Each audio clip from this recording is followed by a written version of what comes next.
a continuar con los argumentos de quien la Procuraduría disponga su reemplazo. Doctora Carvajal, tiene el uso de la palabra por 15 minutos, o 12 si fuera mejor. Gracias. Muchas gracias, señor magistrado.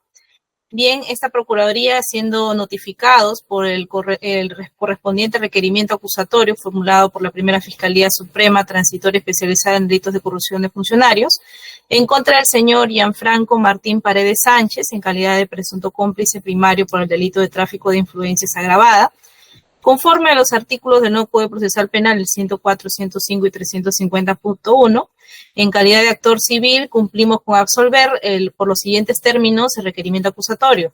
Referente a las observaciones formales, no existe ninguna observación.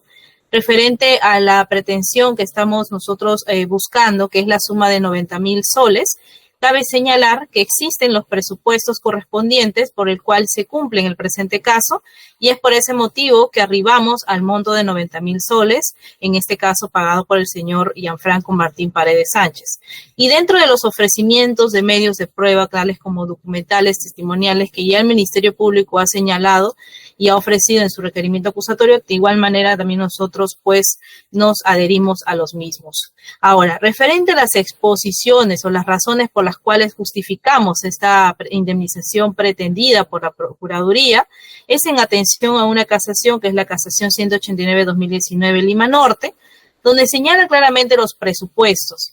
Y dentro de estos presupuestos, en primer lugar, señor magistrado, se tiene el primer presupuesto referente a lo que es, pues, en este caso, el daño.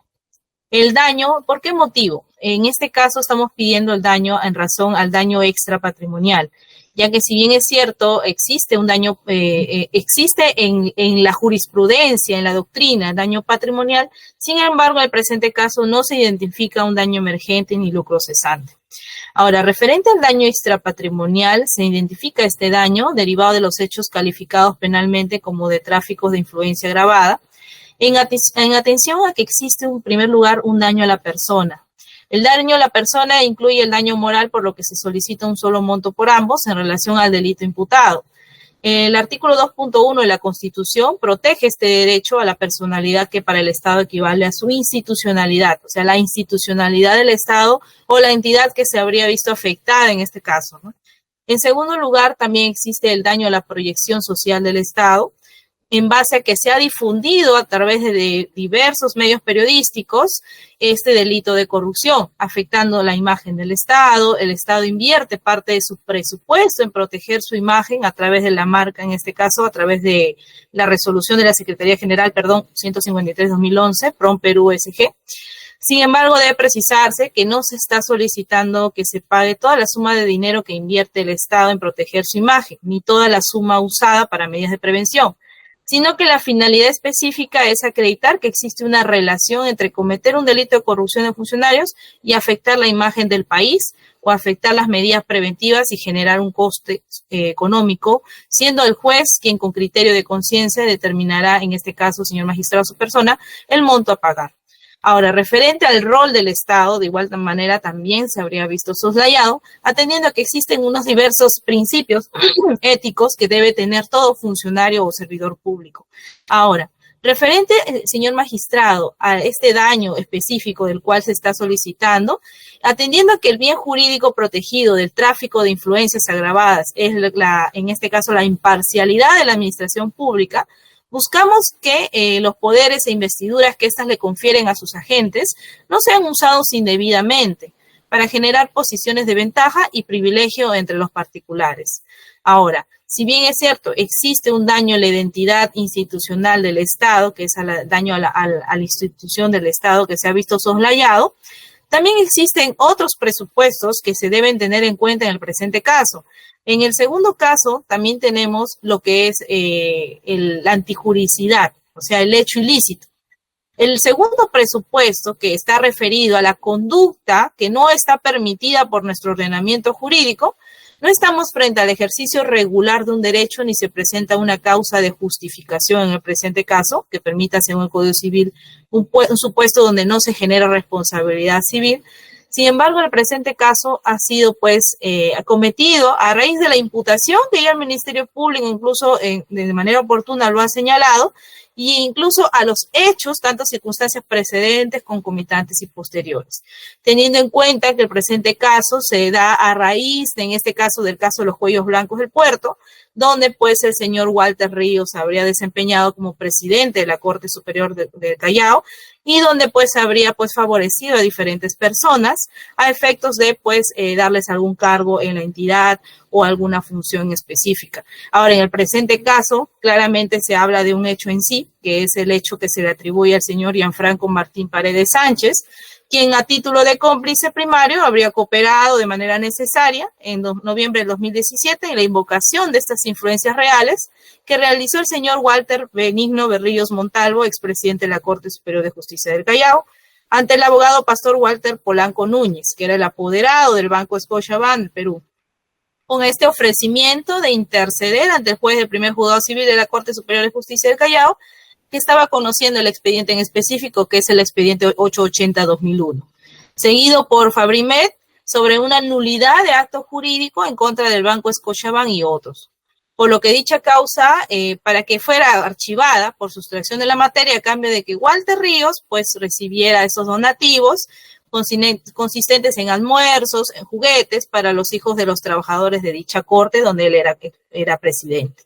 Ahora, en tercer lugar, doctor, existe el factor de atribución, que es el tercer presupuesto que se cumple en el presente caso. Nos encontramos ante un factor de atribución a título de dolo, ya que en este caso se determina claramente que las personas que habrían intervenido, en principal el señor Gianfranco, pues lo habría hecho con el ánimo deliberado de causar un daño, de lo cual esto se habría dado pues a raíz de que él tenía pleno conocimiento de que este hecho era irregular, sin embargo, de igual manera lo realizó. Entonces, este es el tercer presupuesto que está cumpliéndose dentro del presente caso. Ahora, esto no solamente se determina por ello, sino se determina también a raíz de los elementos de convicción recabados durante el proceso de investigación que ha realizado el Ministerio Público y que también coadyuvó con la Procuraduría Pública Anticorrupción. Ahora, el último presupuesto, señor magistrado, que es el nexo de causalidad, también se cumpliría en el presente caso, atendiendo que en los daños irogados al Estado y la conducta desplegada por el investigado ha existido un nexo de causa, o sea, causa y efecto. La conducta antijurídica ha ocasionado un daño al Estado, que es el efecto. Por lo tanto, se cumpliría también este requisito exigido por el artículo 1985 del Código Civil.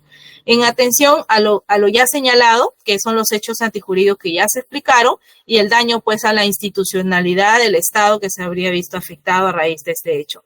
Por lo tanto, señor magistrado, atendiendo a lo señalado, es que esta Procuraduría determina el monto de 90,000 soles atendiendo al cumplimiento de estos presupuestos y dentro de ellos también señalando claramente que no existe un daño patrimonial en el presente caso, solo un daño extrapatrimonial en razón al daño a la persona del Estado y el daño también moral, que son de 90,000 soles. Muchas gracias, señor magistrado.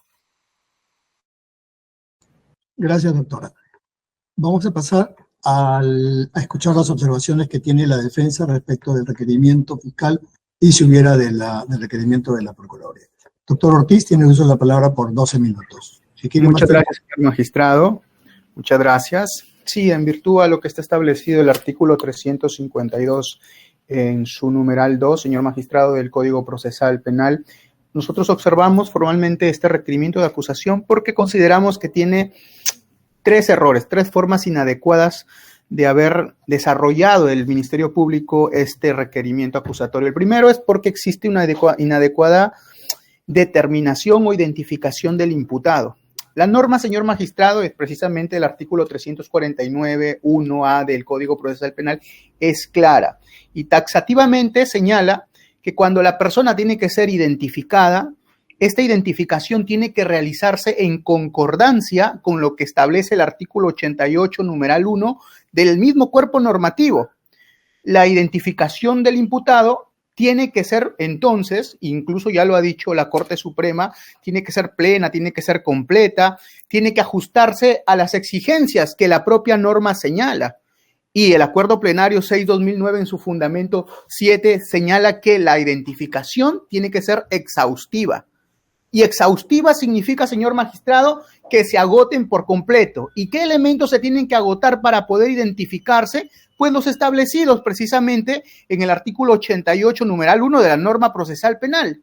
Sin embargo, el Ministerio Público no ha cumplido plenamente con esto que está establecido en la norma procesal y no trae, por ejemplo, la profesión ni ocupación de la persona que viene siendo acusada, los principales sitios de residencia anterior, cuáles son los apellidos de sus padres, solamente ubica los nombres, si este tiene hijos, si este tiene un cónyuge, si vive con sus hijos, si vive con su cónyuge, la identificación de estos, si el acusado tiene otros procesos seguidos en su contra, y si tuviere otros procesos seguidos en su contra, ¿cuáles son los datos de estos procesos? Si el acusado tiene bienes o no tiene bienes, ¿dónde están ubicados? ¿A título de qué los posee esos bienes? Si se encuentran libres o se encuentran grabados. ¿Cuál es la relación que ha tenido o tiene con la persona agravida? En este caso sería el Estado, señor magistrado. Eso respecto al primer punto. Por otro lado, señor magistrado, existe una inadecuada determinación de la pena considerada esta defensa, señor magistrado. Es cierto que el artículo 349, numeral 1 en su literal F, señala que se debe de determinar la cuantía de la pena, pero esta determinación, señor magistrado, tiene que ser conforme a las reglas que están establecidas en el artículo 45A y 46 del Código Penal. Y el Ministerio Público dice, a ver, la pena debe ubicarse en el tercio inferior, lo cual es correcto. Sin embargo, señor magistrado, sin más fundamento que el citar el principio de proporcionalidad, precisa que la pena concreta debe ubicarse en el extremo máximo de dicho tercio inferior. Pero no explica el por qué debería imponérsele al imputado 5 años y 4 meses. ¿Por qué no sería proporcional solamente 5 años o por qué no sería proporcional 4 años, que es parte del tercio inferior?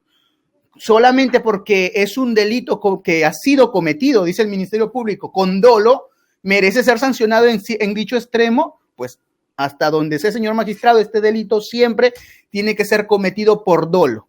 Entonces, lo que está solicitando el Ministerio Público es algo arbitrario y no lo está justificando. Y sucede lo mismo, señor magistrado, con la pena de inhabilitación y la pena de multa, porque el Ministerio Público los consigna en dichos extremos. Por otro lado, señor magistrado, respecto al ofrecimiento de los medios de prueba, hay que tener en cuenta que la norma exige ciertas características o ciertos datos a la forma de ofrecerse los medios de prueba. Y dentro de esos datos, pues se requiere el especial aporte o el probable aporte que se va a obtener para el mejor conocimiento del caso. Así lo dice la norma procesal. Entonces, el Ministerio Público, cuando ofrece sus medios de prueba, no señala cuál es el probable aporte que desea obtener en juicio oral respecto a estos medios de prueba, señor magistrado, ni para sus órganos ni para sus documentales, señor magistrado. Bueno, esas son las observaciones al requerimiento de acusación, señor magistrado, y por otro lado, respecto a la postulación del actor civil, porque entiendo que es una postulación y se tiene que observar también en su tema formal, hay que tener en cuenta que el actor civil ha dicho que se adhiere a los medios de prueba del Ministerio Público, pero hay que recordar que el último acuerdo plenario 3-2003, la Corte Suprema ha dicho que no son admisibles las adhesiones a los medios de prueba que ofreció una parte, sea el fiscal o sea otra parte procesal, sino que cada parte debe fijar qué pruebas propone. Y como el actor civil, en este caso, no ha propuesto ningún medio de prueba, pues debe tenérsele como que no quiere ir con nada a juicio oral y en su momento, pues no podrá actuar prueba como si él la hubiese ofrecido, señor magistrado. Eso es todo, doctor. Muchas gracias. Bien, gracias. Señora fiscal, tiene el uso de la palabra.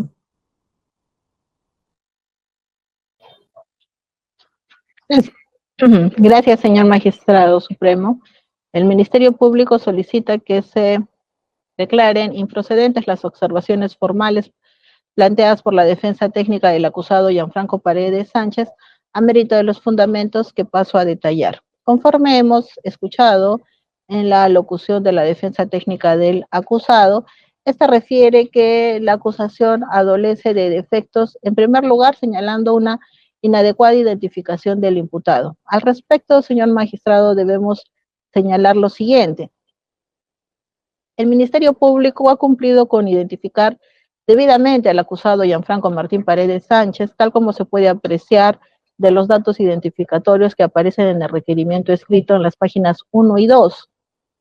Esta identificación es plena, no hay duda sobre la identidad del mismo, por tanto no concurre una causal válida y trascendente que justifique un pedido de una devolución de acusación como lo sostiene la defensa técnica del acusado. Debe tenerse en consideración que la identificación tiene que ver con el señalamiento de los datos que permitan la plena identidad de la persona. En este caso, no hay duda de que la acusación fiscal está dirigida contra Gianfranco Martín Paredes Sánchez, quien es más, está debidamente identificado y está presente en nuestra audiencia de control de acusación y está patrocinado por su abogado. De tal manera que señalar que no se ha realizado una adecuada identificación del imputado carece de sustento. Ahora bien, sobre algunos datos que refiere la defensa, precisados en el artículo 88.1 del Código Procesal Penal, debe tenerse en consideración que son datos complementarios para la identificación y los mismos obviamente aparecen en la declaración que ha prestado el acusado durante la investigación. Ahora bien, señalar que no se ha hecho una precisión sobre la relación con el agraviado, si existe un grado de amistad o enemistad, carece de sentido, señor magistrado, toda vez que el agraviado en esta causa es el Estado, representado por la Procuraduría Pública, de donde se puede advertir que el pedido de observación formal respecto a este extremo carece de relevancia y debe tenerse en consideración que el Ministerio Público ha cumplido con la debida identificación del acusado. Ahora bien, en relación al segundo cuestionamiento que se hace sobre una presunta inadecuada determinación de la pena, esta aseveración de la defensa técnica también carece de fundamento, señor magistrado, toda vez que, tal como se tiene del requerimiento acusatorio escrito, en las páginas 53 y 54 del mismo, se ha señalado que el acusado Gianfranco Martín Paredes Sánchez es una persona imputable, mayor de edad, contando con 31 años al momento de la comisión de los hechos, sin enfermedad mental o perturbación alguna de la conciencia, grado de instrucción superior, profesión y ocupación abogado, siendo que en dicha calidad se desempeñó como asesor de la Oficina de la Presidencia de la Corte Superior de Justicia del Callao hasta el año 2018. Por tanto, dada su formación superior, tenía suficiente conocimiento de que su proceder no estaba arreglado a ley, infiriéndose no solo que conocía las normas penales vigentes que infringió, sino que estaba en la posibilidad de decidir un accionar distinto. Todo ello afectó gravemente el prestigio de la Administración de Justicia y del Poder Judicial ante la sociedad, habiendo optado él voluntariamente por negar la norma, existiendo indicios, por tanto, de la culpabilidad que motiva. Es así que, como se puede apreciar, la Fiscalía ha cumplido con detallar por qué, dentro de la pena concreta que identifica que debe imponerse en un eventual juicio oral al acusado Gianfranco Martín Paredes Sánchez, la pena se ubica en el máximo del tercio inferior, señor magistrado. Por tanto, esta observación también carece de fundamento, dado que la Fiscalía ha cumplido con precisar y justificar el extremo de la pena privativa de la libertad solicitada por el acusado Paredes Sánchez.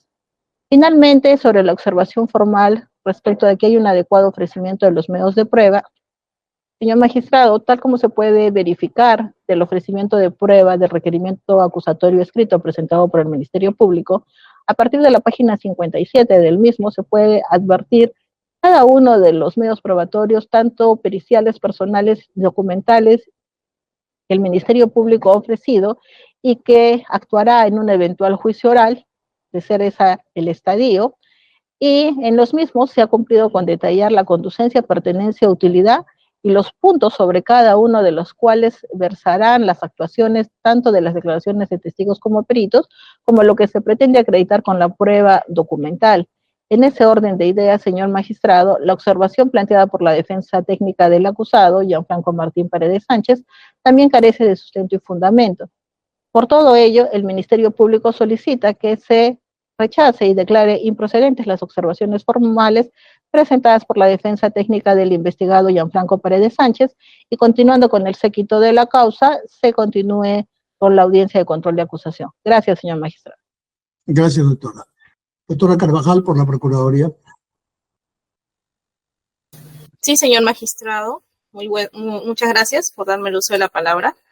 Señor magistrado, he tenido un problema con la cámara en este momento, por eso es que no puedo activarla. Quería señalar, señor magistrado, referente a la única observación realizada por la defensa sobre el tema de lo que son los medios probatorios. Señor magistrado, yo solicito que se declare improcedente lo señalado por la defensa por este único cuestionamiento que está realizando, atendiendo a los siguientes motivos, señor magistrado. Existe un principio que es el principio de comunidad de la prueba, donde señala claramente que este principio no va a pertenecer a quien lo aporta o incluso a quien lo incorpora al proceso, sino es tomado en cuenta para acreditar cualquier hecho, así sea en contra de quien lo presentó. Por lo tanto, señor magistrado, atendiendo a este principio de comunidad de la prueba, es que esta Procuraduría toma, en este caso, los medios de prueba que ya se han actuado dentro de todo el proceso de investigación, y es más, o sea, incluso la misma defensa puede solicitar o utilizar estos medios de prueba para poder acreditar lo que él considere pertinente. Entonces, señor magistrado, en primer lugar, estamos, si bien es cierto, usted nos dio 15 minutos para poder sustentar toda nuestra pretensión, debemos tener en cuenta que dentro de esto existe también un control sustancial y un control de lo que es los medios de prueba en sí. Y dentro de ese control de los medios de prueba que se están ofreciendo o que nos estamos adhiriendo por este principio de comunidad de la prueba, se va a sustentar claramente cuál es el motivo por el cual la Procuraduría ha tomado como suyos estos elementos suficientes y que acreditan el hecho antijurídico por el cual la Procuraduría está postulando. Por lo tanto, no puede la defensa señalar que esta Procuraduría pues no ha presentado nada, porque de cierta manera, en raíz de este principio, los medios de prueba prueban o no prueban algo. No es que pertenezca solamente a la defensa o que pertenezca solo al Ministerio Público o incluso que pertenezca solo a la Procuraduría, sino que estos medios de prueba es para debatir en sí si el caso o hubo un hecho antijurídico o no. Eso es todo, señor magistrado. Gracias. Doctor Ortiz, tiene uso de la palabra para su réplica. Muchas gracias, señor magistrado. Señor magistrado, respecto al punto 1, que es la primera observación, el Ministerio Público dice, esos datos están consignados en las declaraciones. O sea, y si los tienen las declaraciones, ¿por qué no los precisa en el requerimiento de acusación? O sea, voy a tener que irme a la declaración y adjuntárselo al requerimiento acusatorio para que esté debidamente identificado. Si lo tiene el dato, ¿por qué no cumple con lo que dice la norma?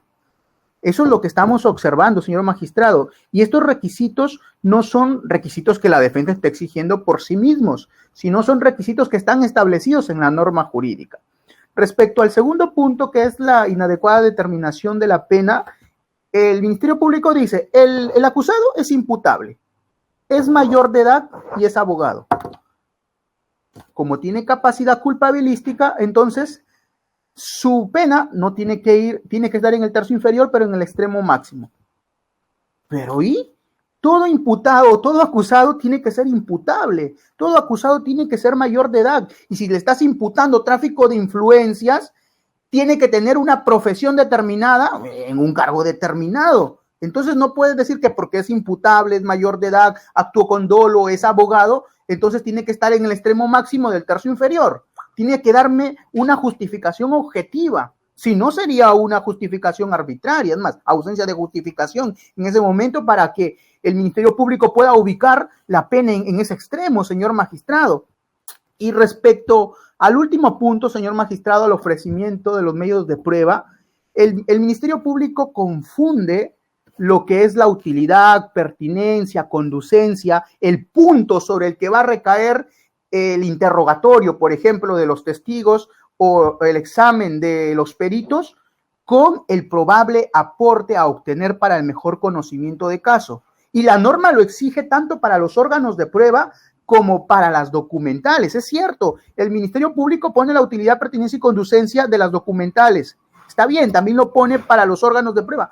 ¿Y el probable aporte? ¿Cuál es el probable aporte para el mejor conocimiento del caso? Lo dice la norma, señor magistrado, no lo digo yo.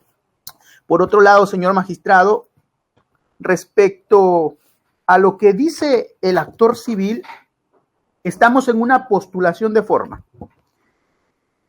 Si en la postulación de forma yo no ofrezco mis medios probatorios, ¿cómo pretendo en el análisis de fondo del medio probatorio, que es el debate probatorio, entrar a esa cuestión? Si simplemente cuando debí ofrecerlo formalmente no los consigné.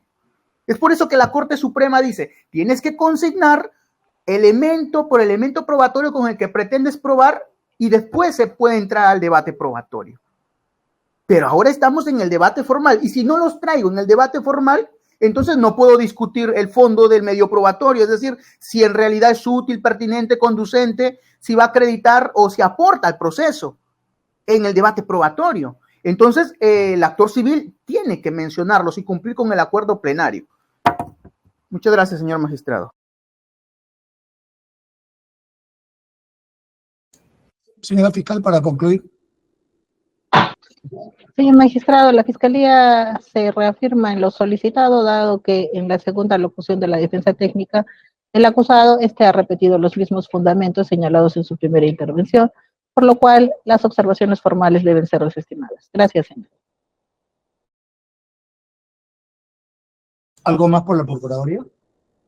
Sí, señor magistrado, tomando la palabra realizada incluso por la misma defensa, donde señala que uno debe consignar para que entre al debate probatorio. Señor magistrado, dentro de mi pretensión, en la página 43, están detallados todos los elementos o medios probatorios que esta Procuraduría ha señalado.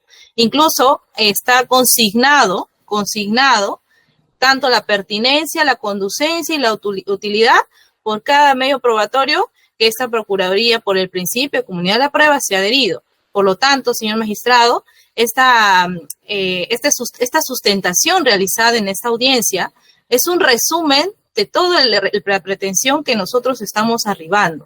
O sea, no es que vamos a decirlo al pie de la letra todo como está, porque si no, señor magistrado, nos tomaríamos aquí 1 hora, 2 horas en esta audiencia, y eso no es la finalidad. La finalidad es dar la carne, o sea, lo principal, señalarlo en la audiencia. ¿Para qué? Para que luego de que se supone que todas las defensas, incluso la Fiscalía, la Procuraduría, han tenido acceso a los requerimientos acusatorios, a la pretensión civil, lo han revisado previamente para poder sustentar en esta audiencia. Entonces, esto es un resumen que se ha hecho, señor magistrado, pero ahí está consignado, como dijo la defensa, consignado los medios probatorios del cual esta Procuraduría ha señalado, pues, adherirse a los mismos. Muchas gracias. Gracias, doctor.